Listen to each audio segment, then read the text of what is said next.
National highway number 64 ઉપર કોંગ્રેસ ચક્કાજામ કરી વિરોધ નોંધાવ્યો। Story report by Asad Sayyed Bharuch.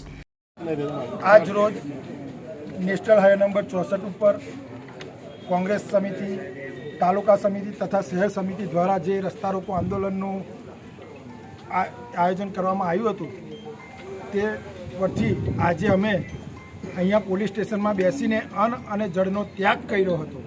તે બાબતે અમારી સાથે માનનીય ડીવાયએસપી સાહેબ તથા પીઆઈ સાહેબે સંકલન કરીને ઉપલા અધિકારીઓ સાથે તથા કલેક્ટરશ્રી સાથે ચર્ચા કરીને અમારી આ રોડ બાબતેનો સુખદ સમાધાન અને એનો અંત આવ્યો છે।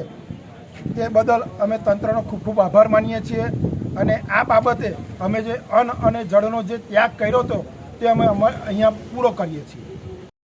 જે આમોદ ચોકડી પરથી પસાર થતો નેશનલ હાઈવે નંબર 64 છેલ્લા ઘણા સમયથી ખૂબ બિસ્માર હાલતમાં હોય, અવારનવાર ખૂબ ત્યાં અકસ્માત પણ થાય છે, ગાડીઓને પણ નુકસાન થાય છે। અગાઉ પણ તંત્રને જાણ કરવામાં આવી હતી, પણ આ ભ્રષ્ટ તંત્રના પેટનું પાણી આજ દિન સુધી હલતું નથી। ગઈકાલે જ્યારે તેના તૈયારીના ભાગરૂપે અમે આંદોલનની ચીમકી આપી જ્યારે આજે અમે આમોદ તાલુકા કોંગ્રેસ સમિતિને સૌ આગેવાનોને કાર્યકરો ભેગા થઈને જ્યારે ચક્કાજામ કરવામાં તૈયાર થયા, ત્યારે પોલીસ દ્વારા અમને ડિટેન કરવામાં અહીંયા આવ્યા છે, ત્યારે અમે ખરેખર આ તંત્રને પણ કહેવા માંગીએ છીએ કે અહીંની હાલત તમે આવીને જુઓ શું પરિસ્થિતિ છે।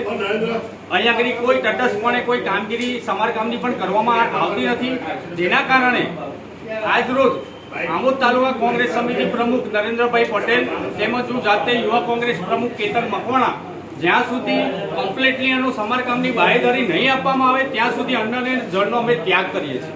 તેમજ હું અહીંયા સ્થાનિક ધારાસભ્યને પણ કહેવા માંગુ છું કે ધારાસભ્યશ્રી, તમે પણ અહીંયા આમોદ તાલુકાના છો, અવારનવાર અહીંયાથી હાજર થાવ છો, છેલ્લા કેટલા સમયથી આમોદ ગામની આ પરિસ્થિતિ તમે જાણો છો, તો તમને પણ આ બાબતે જે તે લાગતા હતા અધિકારીને રજૂઆત કરો ને તમને પણ શરમ લાગવી જોઈએ કે આપણા આમોદ ચોકડીની શું પરિસ્થિતિ અમને કરી દીધી છે।